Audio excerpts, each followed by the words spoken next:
Caríssimos irmãos, caríssimas irmãs, abençoe-nos Jesus o momento, o propósito, o desejo de estar e permanecer com Ele, tanto quanto tem Ele estado e permanecido conosco todo o tempo, tal como agora, observando-nos, servindo-nos, amando-nos.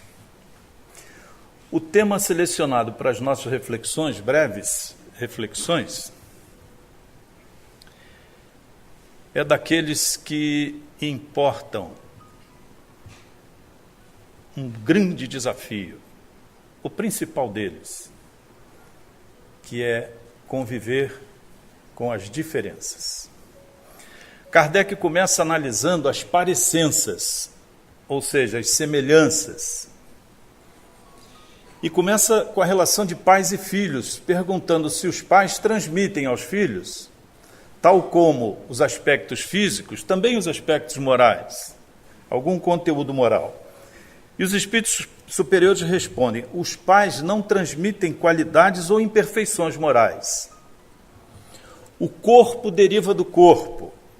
Não existem espíritos idênticos, iguais, apenas semelhantes, pelos atributos ou por seus vícios. Por isso, a semelhança de conduta, de afãs, de personalidade, decorrem de analogia de pendores. São espíritos simpáticos que se atraem reciprocamente. Neste momento, seria necessário advertir que se o amor, a identidade de pendores, atrai, os sentimentos densos também. Tal como o amor, o ódio estabelece ligações muitíssimo densas e fortes, de maneira a atrair reciprocamente, por poderosíssima força de atração, aqueles que se hostilizam, que se odeiam. A ausência de perdão, a mágoa, o ressentimento, a inconformação, a revolta, criam pontes magnéticas de reforço fluídico e de recíproca imantação. Daí a importância de treinarmos, pelo menos nos esforçarmos em começar a perdoar. Na questão seguinte, os espíritos lembram que, em que pese a autonomia, a independência, a individualidade, a singularidade, a unicidade, a individualidade de cada um de nós, grande influência exercem os pais na formação dos filhos. Podem estabelecer condicionamentos duradouros ou definitivos, de maneira que só em encarnações futuras eventuais erros possam ser reparados. Daí concluírem que não há nenhuma outra tarefa mais importante que a educação e a formação dos próprios filhos. A educação para a vida. Nas questões seguintes, ele fala sobre as diferenças marcantes entre pais e filhos. E diz que não é raro pais virtuosos albergarem filhos delinquentes, filhos maus. Qual seria a razão, então, se não existe nem relação de ódio, nem relação de simpatia, de analogia, de sintonia de tendências? E a espiritualidade responde que trata-se de um encargo livre e conscientemente assumido pelos pais na espiritualidade.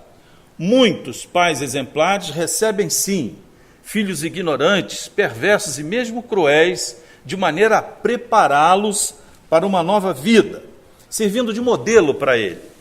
André Luiz, em Missionários da Luz, descreve um fenômeno como esse, de Segismundo, que seria filho de Adeline e Raquel, e não consegue reencarnar porque o ódio que existia entre Sigismundo e Adelino, porque haviam se matado antes, numa outra reencarnação, destruía ou afetava a cromatina na bolsa seminal de Adelino, impedindo a fecundação do óvulo. Vejam que o ódio ou qualquer outro sentimento tem reflexos diretos na estrutura biológica, na nossa fisiologia. E quando ela se refere a um inimigo, isso é muito mais intenso, muito mais problemático. Nesse mesmo livro se vê o trabalho delicado das entidades superiores em dissolver aquele ódio aquela incompreensão, inconformação que existiu entre eles, para que Segismundo, afinal, pudesse nascer como seus filhos. A seguir, Kardec, com a sua metodologia, ele deixa de estabelecer relações entre pais e filhos, mas entre irmãos e parentes. E diz nas questões 211, 12, 13 e 14, que as semelhanças e dessemelhanças, diferenças, seguem os mesmos princípios. Analogias de sentimentos, de simpatia ou sentimento de aversão, de hostilidade e ódio que os imanta, da mesma forma. Não raro, com maior intensidade. Essas sintonias devem ser observadas pelos pais desde o início da formação dos seus filhos, de forma a identificar caracteres que denunciem essa problemática, de maneira a ajudá-los. A seguir, Kardec expande para o mundo, em geral, o efeito dessa atração, desses condicionamentos biológicos, culturais, históricos, psicossociais, políticos, econômicos, se transferem de povos, de família para família. Então diz que o caráter distintivo de certos povos é resultado do amálgama de pendores, da educação, da cultura, de valores, como se fosse uma grande família. Espíritos são atraídos para coletividades como são atraídos entre si. Nós fomos atraídos para viver no Brasil e estar em Brasília por fatores que desconhecemos muitas vezes. Em A Caminho da Luz, Emmanuel descreve que a alma romana dependeu da cultura etrusca, que cultuava gênios invisíveis. Cada família tinha o seu gênio particular. Eles adoravam deuses. E isso se transferiu para Roma, para os romanos, para a civilização romana, e daí para o mundo inteiro. Roma, nesse sentido, teve uma missão extraordinária, depois de difundir o cristianismo por toda a terra. Nas questões seguintes, 216 e 217, Kardec pergunta se nós, agora, como estamos aqui, herdamos certos caracteres físicos das encarnações anteriores. Se isso é possível.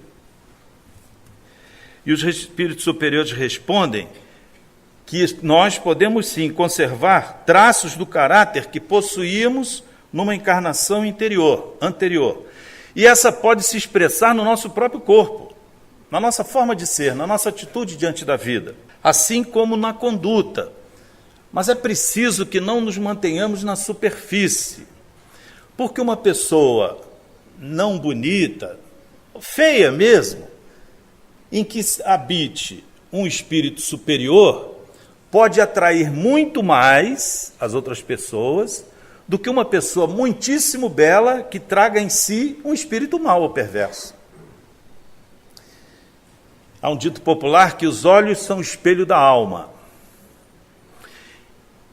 E não só os olhos, mas como a forma de falar, de ouvir, de reagir, de pensar, de sentir, revela uma linguagem gestual que nos expõe publicamente, apesar de nem sempre desejarmos.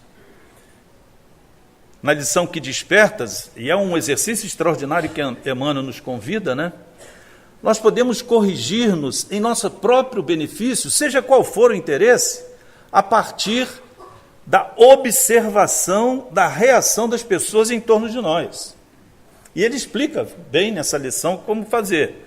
Quando um grupo de pessoas estiver parado conversando, sem dizer nada, aproximemo-nos e fiquemos calados, esperando ver o que acontece. Os assuntos que surgirem em seguida são fatores de inserção nossa no meio, através de traços da personalidade que nos identificam com o grupo. Daí identificarmos a nossa reputação, o nosso conceito. Aqueles que gostam de fazer piada, a primeira coisa que acontece quando chega é alguém lembrar de fazer uma piada, a dizer, participe da nossa conversa. Nós o identificamos assim, pelo sorriso, pela graça ou pelas piadas que você conta. André Luiz nos adverte que os espíritos superiores, em regra, chamados completistas, não escolhem corpos bonitos, ao contrário. A seleção que buscam é a rusticidade, a resistência, a saúde, a possibilidade de se tornarem completistas. E o completista é aquele que, como nós, não pratica suicídio indireto. Porque muitos de nós não sabem, está se suicidando todo dia um pouquinho. E depois chega do outro lado, e como André Luiz diz, mas por que gritam que sou suicida? Por que eu estou nesse vale? Por que tenho que beber água suja, lamacenta, nesse ambiente horrível, insalubre? Eu não me suicidei. Mas, na verdade, ele havia praticado um suicídio indireto. A irritação, a impaciência, a cólera, o ciúme, o ódio, a baixa tolerância a situações adversas, que é um índice de infantilidade que todos trazemos muito marcante em nós, pode gerar um suicídio indireto. Mas se estamos analisando as semelhanças, as parecências, isso é muito importante, muitíssimo mais importantes são as diferenças. Por elas nos matamos. Por elas praticamos as maiores e piores ignomínias. É um condicionamento que parece natural em nós. Nós tendemos a excluir a diferença porque ela nos expõe a risco. A pessoa diferente no nosso meio, ela não se conforma, ela não se encaixa, ela não sintoniza, ela não faz parte do nosso meio. É o que nos parece. E a partir daí, a primeira reação que temos é excluí-la, ou pelo menos inibi-la, limitá-la no seu universo, de maneira que não interfira no grupo maior.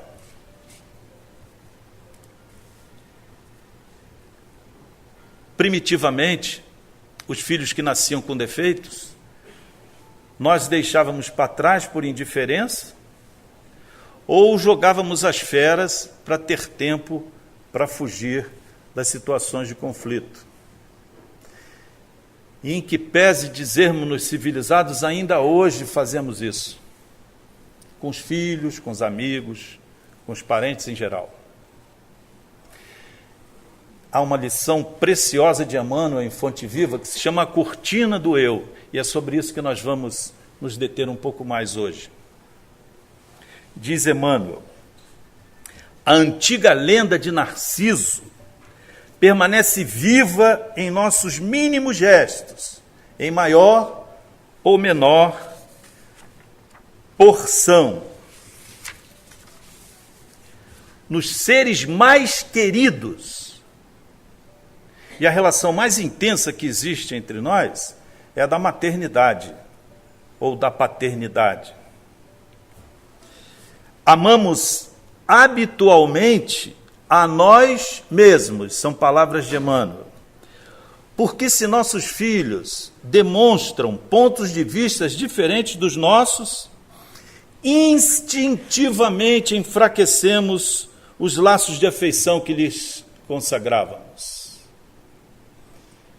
Mãe nenhuma nesse ambiente confessará de público que gosta mais de um filho do que do outro.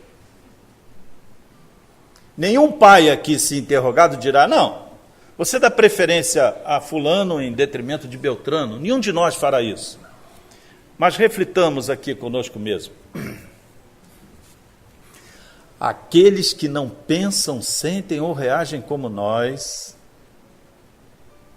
têm maiores dificuldades conosco. E se esse é um critério de seleção,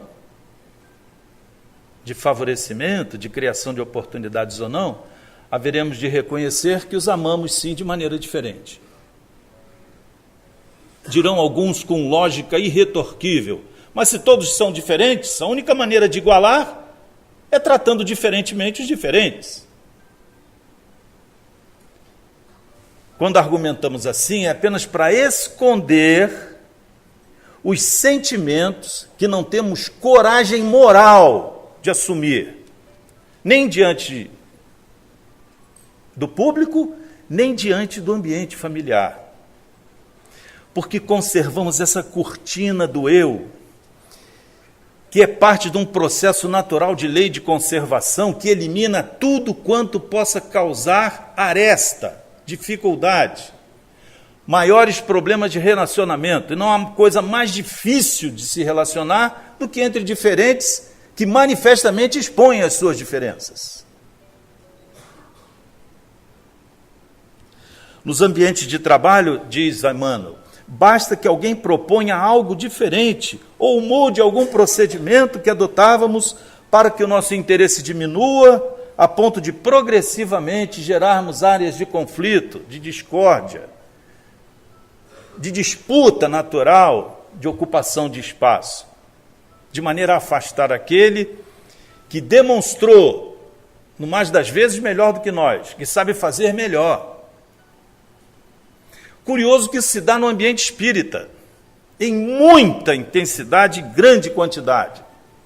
No ambiente espírita, se alguém tem a direção do trabalho e chega alguém com uma proposta notoriamente melhor, eis que a pessoa já fica contrafeita.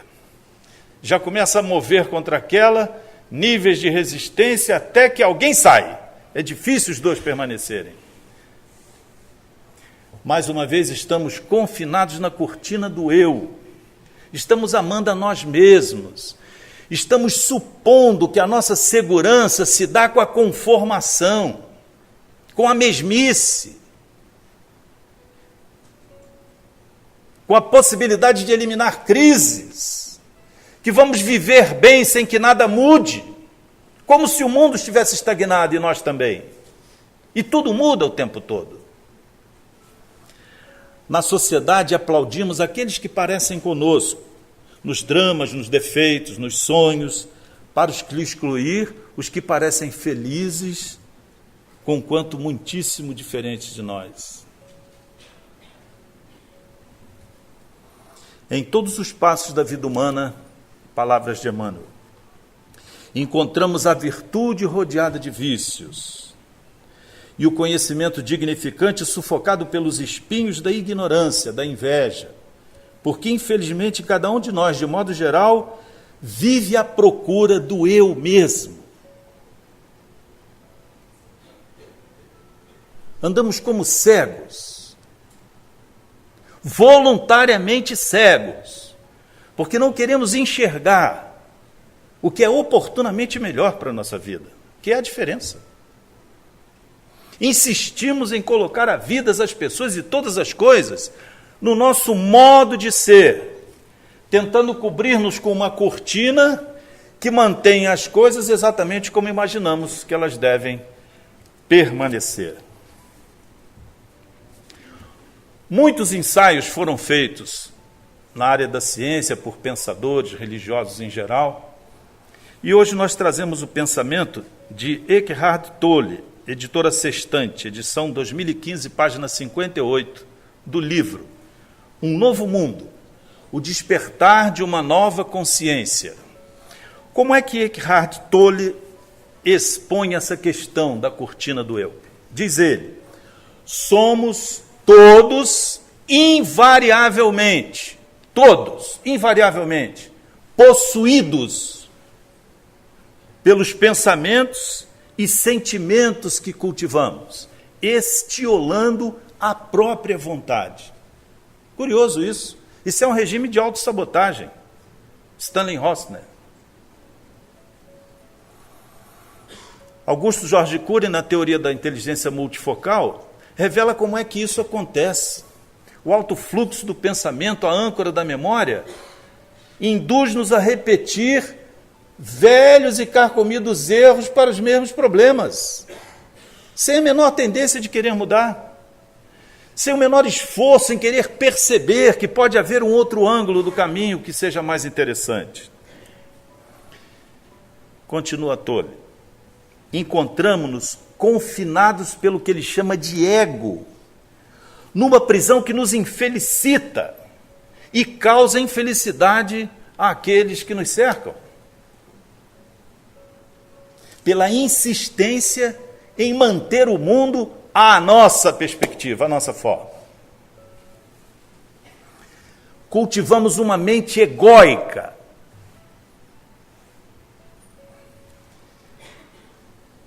Que adere integralmente ao nosso passado,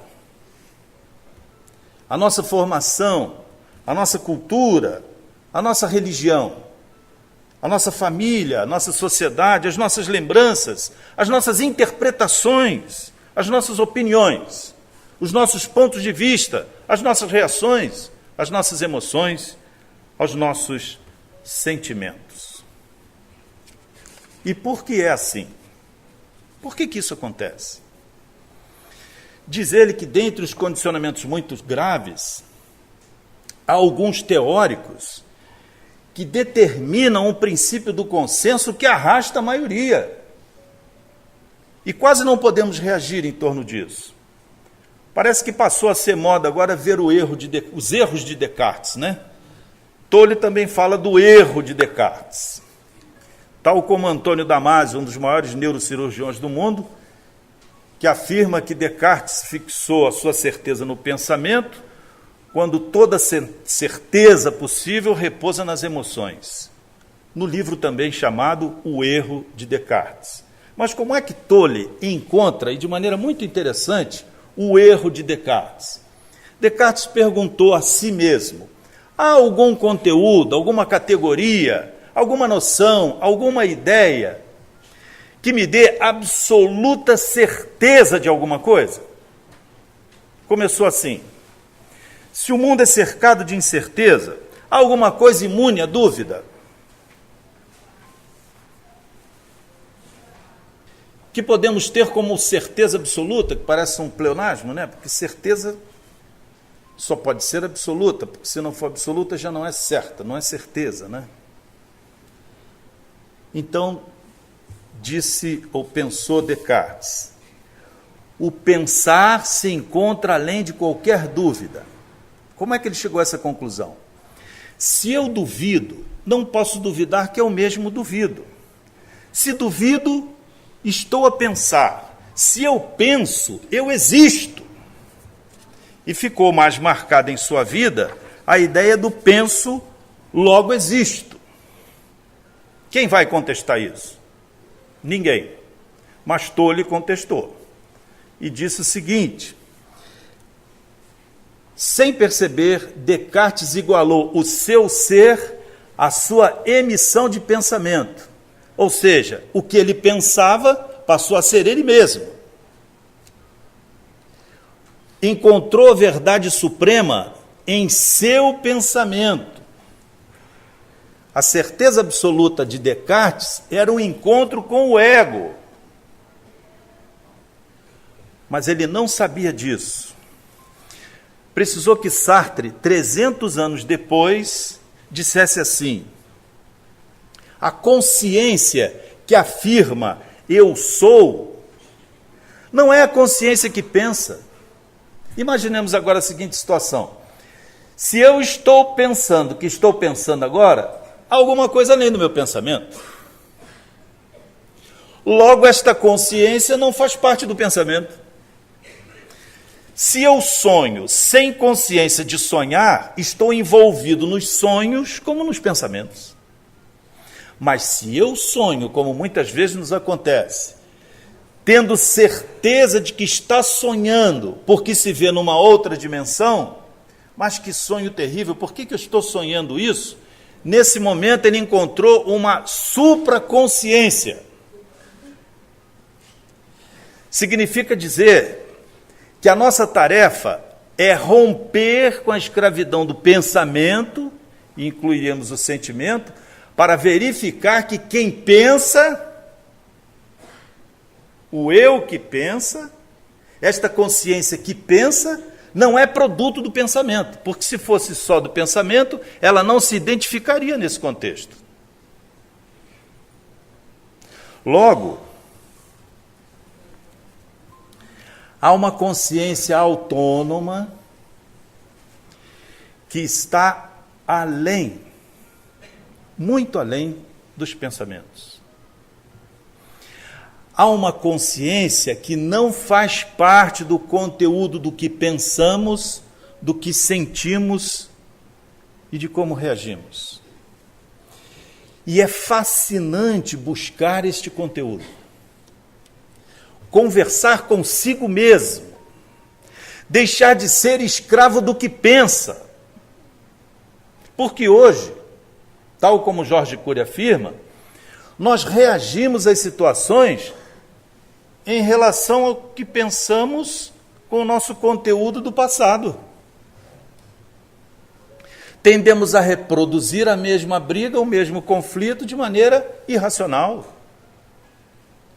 Porque não dissociamos a consciência ou a supraconsciência da sua emissão, da sua manifestação com as pessoas e com as coisas. Enquanto vivermos assim, estamos escravizados ao passado. Enquanto continuarmos assim, não há saída para nós, porque a cortina do eu fechou todas as possibilidades. É preciso atingir essa supraconsciência que Roberto Assadioli, psicólogo italiano, humanista, transpessoal, que viveu entre os anos 1888 e 1974, uma vida fecunda de 86 anos, propôs como hipótese dessa supraconsciência chamada psicossíntese. O que é psicossíntese? É um processo de integração progressiva da personalidade por meio da própria vontade. Significa dizer que a vontade, dominando pensamentos e sentimentos, pode ir alargando-se de tal maneira que compreenda o cosmos, todas as situações que nos cercam, e como um terceiro imparcial começa a decidir o que fazer, quando fazer, por que fazer, para quem fazer, quando fazer, até quando fazer, por que escolher ou não escolher, por que parar ou prosseguir, por que amar ou ignorar. Enquanto não dissociarmos-nos deste conteúdo que nos escraviza, vamos permanecer nesta situação. E o que diz a doutrina dos Espíritos? O que diz Emmanuel? O que diz Kardec? O Espírito, nós, que agora o nosso Espírito se chama alma, Espírito encarnado, chama-se alma, não é, nem nunca foi, somente pensamentos, sentimento e vontade. É muitíssimo mais. Pode muito mais. Nós devemos desconfiar do que pensamos. Nós devemos estar vigilante com o que sentimos. E as diferenças que ocorrem quando sentimos em relação às pessoas com as quais sentimos. Porque há uma interação aí que nos diz respeito. Ela pode ser mais intensa ou menos intensa, favorável ou destrutiva, dependendo do nosso nível de consciência, do porquê sentimos. Por que sentimos assim? Porque me sinto absolutamente bem, fascinado por essa pessoa, e aquela outra que parece tão boa, não consigo nem chegar perto. Não consigo conversar 2 ou 3 minutos. Me irrita. Emerge um negócio aqui de dentro que não dá, é uma impaciência que eu tenho que sair de perto. Por que será que isso acontece?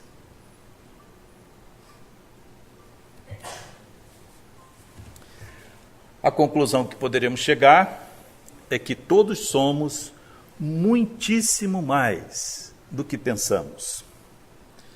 Somos muitíssimo mais do que sentimos. Somos muitíssimo mais do que somos capazes de imaginar. E Albert Einstein dizia que há muito mais poder em imaginar do que em raciocinar. Porque quando raciocinamos, racionalizamos conhecimentos que permanecem num círculo vicioso de repetição. Quando imaginamos, damos um salto quântico na direção de algo novo.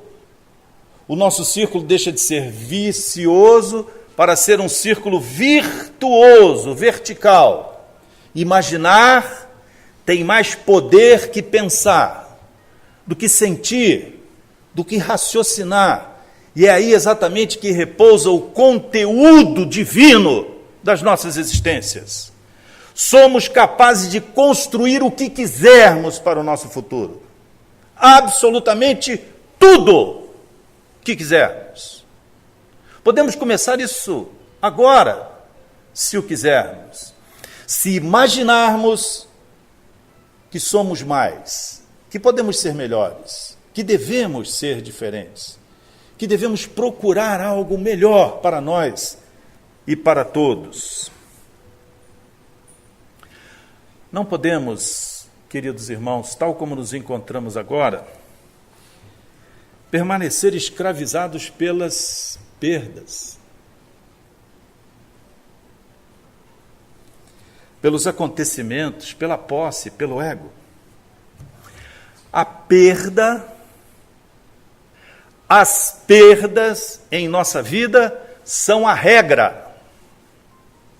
Todos perderemos alguma coisa, inclusive a vida.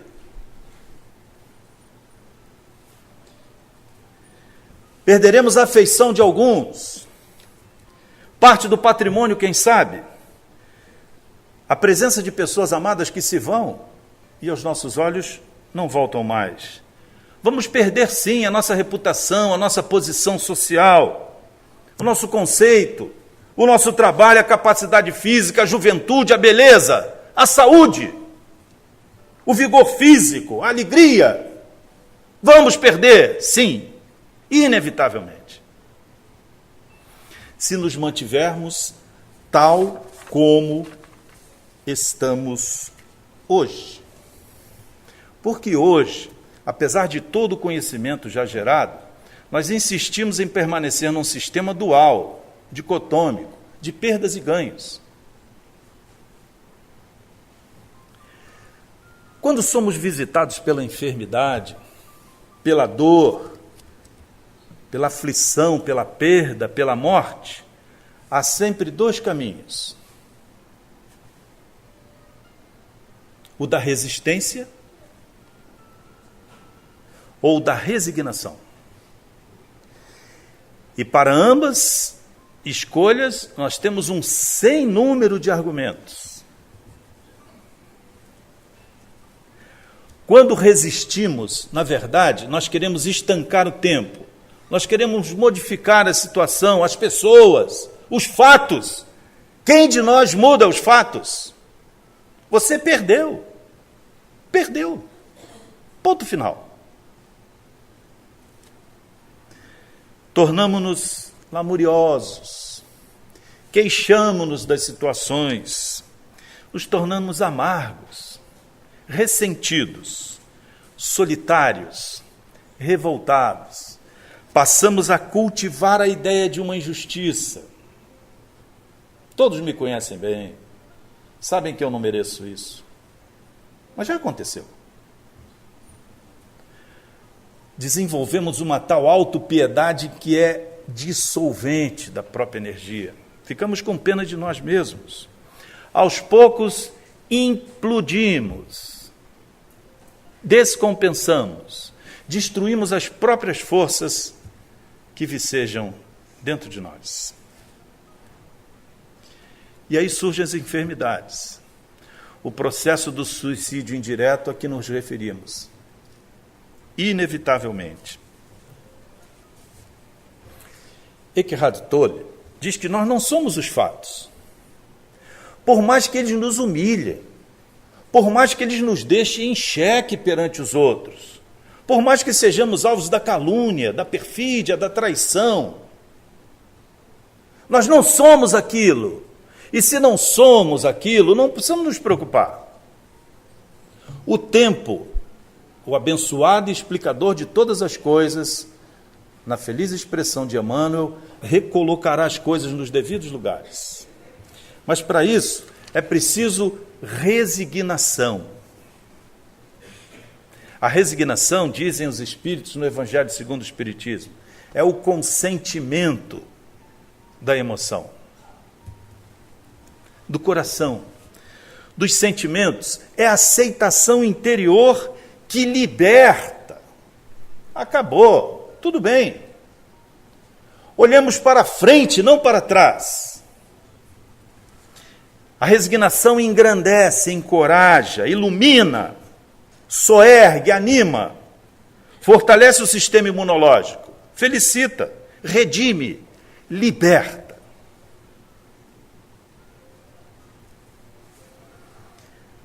A resistência às transformações, às perdas, às aflições, ao sofrimento, ao envelhecimento do corpo, que é natural e é extraordinariamente bom, porque quem não quer envelhecer só tem uma outra saída: morrer cedo. Quem deseja morrer sem envelhecer, levante o braço.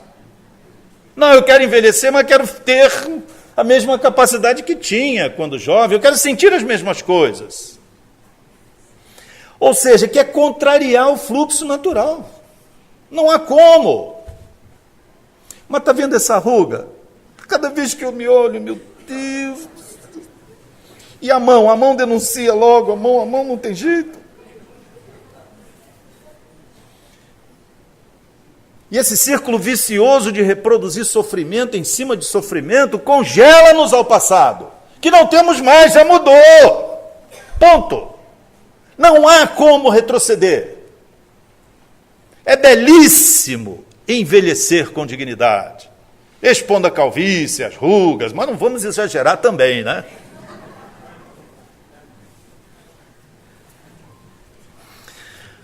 Essa resistência reforça a cortina do eu e agiganta o ego que ficou no passado, preso a sentimentos e pensamentos que não voltam mais. E diz Tolle, a saída, a armadilha psicológica é criarmos uma subpersonalidade, com a qual passamos a viver um ambiente irreal, porque já não somos aquele que queremos parecer. Contrariamos o fluxo natural. Você já não é isso. Não adianta, estou vendo aí. Desiste dessa empreitada, que isso vai te infelicitar e te matar mais cedo do que poderia. Rompida essa chamada cortina do eu, aceitamos os fatos, compreendemos as perdas, as traições, as decepções, as desilusões. Ninguém quer ter desilusão. Desilusão é muito ruim. Mas é melhor viver iludido? Mas eu não quero me desiludir. Então você quer viver iludido. Nós confessamos claramente que queremos viver num ambiente artificial, irreal, que não soma, subtrai, que não multiplica, divide. Mas eu quero conservar a ideia que este filho amado nunca pensou nada mal de mim e vai ser assim para sempre, sempre, por todos os tempos. Que eu fui a melhor mãe ou o melhor pai do mundo e que ele não tem queixas. Não há nenhum filho sem queixa. Nenhum. Talvez só Jesus. Fora ele não há outro. Porque não há pais perfeitos. E não é possível viver com essa culpa de não ter feito algo que poderia ter feito e não fez. Já não fez. Ponto. Repare daqui para frente. Não tente retornar ao passado, porque o passado não volta. Não volta.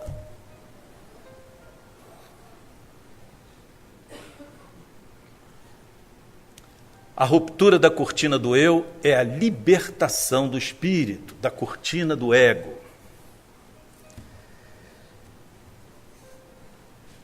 É a chamada resignação. Para Paulo, é a paz de Deus que excede toda inteligência,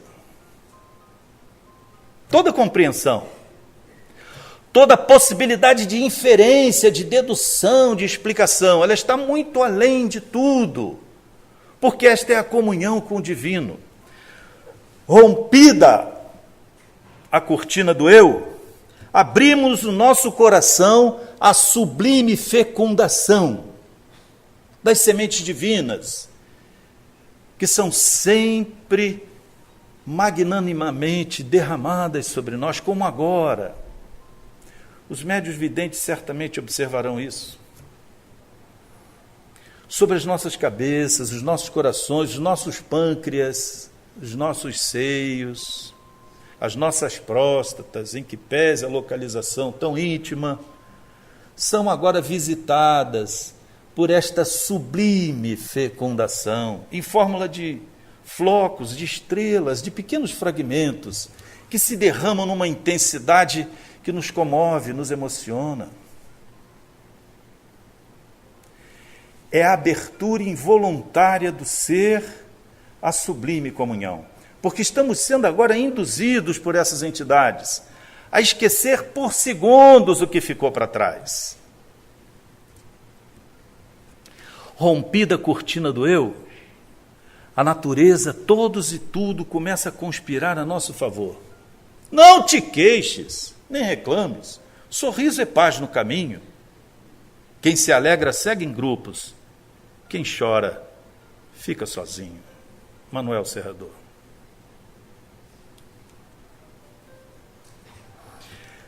Tolle diz que nós nos alinhamos com forças cósmicas que vertem generosas diretamente da fonte de Deus. E assim as circunstâncias e as pessoas identificando em nós aquela atitude de quem confia no Altíssimo, embora esteja sofrendo, atrai, comove, desperta a necessidade de solidariedade, de socorro e de união com aquilo tão bom que despertamos em nós, que todos querem ter também. E aí todos se aproximam, se tornam cooperativos, facilitadores. A vida se torna mais livre, leve e solta. E não depende de ninguém. Depende só de nós. A consciência livre das amarras do passado torna-se receptiva à luz, à saúde, à paz. Chegados a esse ponto que a espiritualidade está querendo nos levar, vamos mergulhar numa nova dimensão, numa nova consciência, numa nova atmosfera, numa nova psicosfera. Para lembrarmos da psicossíntese de Roberto Assadioli, a psicosfera de Jesus. Libertaremos-nos a partir de então do sistema de perdas e ganhos, porque tudo será ganho e nada será perda. Nas semelhanças, reforçaremos sempre o que é belo, útil, valioso, solidário. Nas diferenças que nos assaltarem, compreenderemos o quanto ainda nos resta crescer em compreensão, em tolerância, em responsabilidade, em paciência, em abnegação, em elevação. Já não existirá a inquietação, o medo, a insegurança, porque estamos em paz, estamos com Deus, temos Jesus ao nosso lado. A aflição, o desentendimento desaparecerão. Aos poucos, apenas o perdão a todos e a nós mesmos se implantará em nós. A boa vontade, o desejo de servir e não ser servido, de compreender e não ser compreendido, de amar, ainda que não seja amado. Dominaremos a noção de que a sabedoria divina, a justiça e a misericórdia são infinitas, perpétuas, sempre presentes e atuantes em nossas vidas, como sempre foi, e é agora, e será para sempre. as perdas do corpo serão ganhos para a alma. E os ganhos da alma não precisam ser antagônicos às necessidades do corpo. Isso é um equívoco. Não há antagonismo, não há contradição em crescermos em corpo e em alma, desde que despertemos para essa necessidade. Um profundo sentimento de gratidão invadirá as nossas almas. E não há nada mais profundo entre dois seres do que a gratidão, o reconhecimento. E agora falamos da nossa relação com Deus.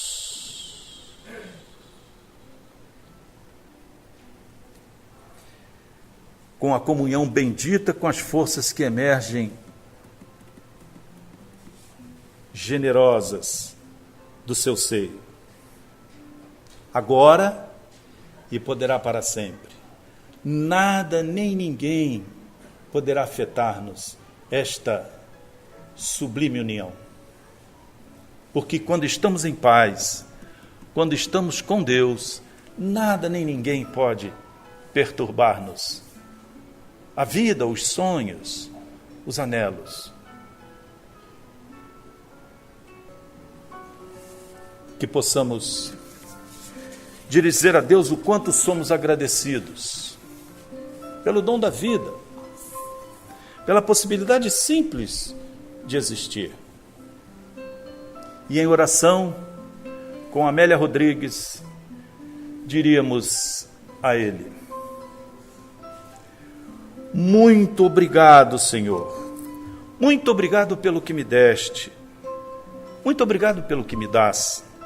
Obrigado pelo pão, pela vida, pelo ar, pela paz.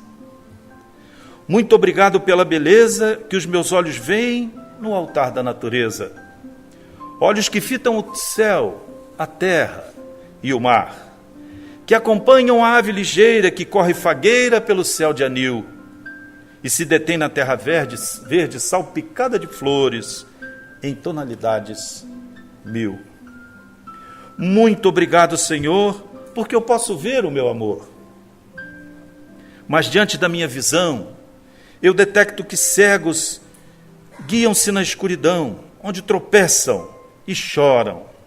Por eles eu oro e a ti imploro comiseração, porque sei que depois desta lida, numa outra vida, eles também enxergarão.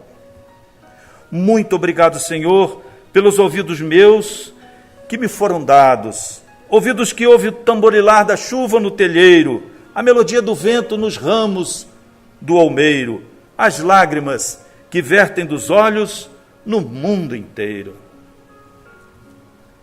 Ouvidos que ouvem a música do povo que desce do morro na praça a cantar, a melodia dos imortais que se ouve uma vez e ninguém esquece nunca mais. A voz melodiosa, canora, melancólica do boiadeiro e a dor que geme e que chora no coração do mundo inteiro.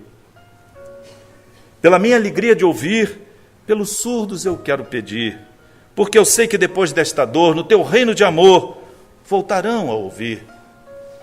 Obrigado pela minha voz, mas também pela tua voz, pela voz que canta, pela voz que ama, que anima, que ensina, que alfabetiza, que trauteia uma canção, e o que o teu nome profere com sentida emoção. Diante da minha melodia, eu quero rogar pelos que sofrem de afasia, pelos que não cantam de noite, pelos que não falam de dia.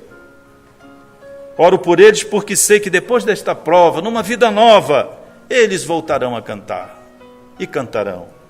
Obrigado, Senhor, por minhas mãos, mas também pelas mãos que aram, que semeiam, que agasalham, mãos de ternura que libertam da amargura, mãos que apertam mãos, mãos de caridade, de solidariedade, as mãos dos adeuses que ficam feridas, que enxugam lágrimas e dores sofridas. Pelas mãos de sinfonias, pelas mãos de poesias, de cirurgias, de psicografias, pelas mãos que atendem a velhice, a dor, o desamor, pelas mãos que no seio embalam um corpo de um filho alheio, sem receio, pelos pés que me levam a andar sem reclamar. Obrigado, Senhor, porque eu posso me movimentar diante do meu corpo perfeito. Também quero rogar pelos que vejo na terra, defeituosos, aleijados, amputados, decepados, paralisados, que não podem se movimentar. Eu oro por eles porque sei, Senhor, que depois dessa expiação, numa outra reencarnação, eles também bailarão. Obrigado por fim pelo meu lar. É tão maravilhoso ter um lar, Senhor. Não é importante se este lar é uma mansão, se é uma favela, uma tapera, um ninho, um grabato de dor, um bangalô, uma casa do caminho, ou seja lá o que for. Que dentro dele exista a figura do amor de pai, de mãe, de mulher ou de marido, de filho ou de irmão. A presença de um amigo, a companhia de um cão, alguém pelo menos que nos dê a mão. Mas se eu a ninguém tiver para amar, Senhor, nenhum teto para me agasalhar, nenhuma cama para me deitar, nem aí reclamarei. Pelo contrário, eu direi: obrigado, Senhor, obrigado porque nasci, obrigado porque creio em Ti, obrigado pelo amor, muitíssimo obrigado, Senhor. Louvado seja nosso Senhor Jesus Cristo. Que possamos conservar a sua paz em nós mesmos e por onde formos, possamos também ser expressão desta paz. Muitíssimo grato pela atenção de todos.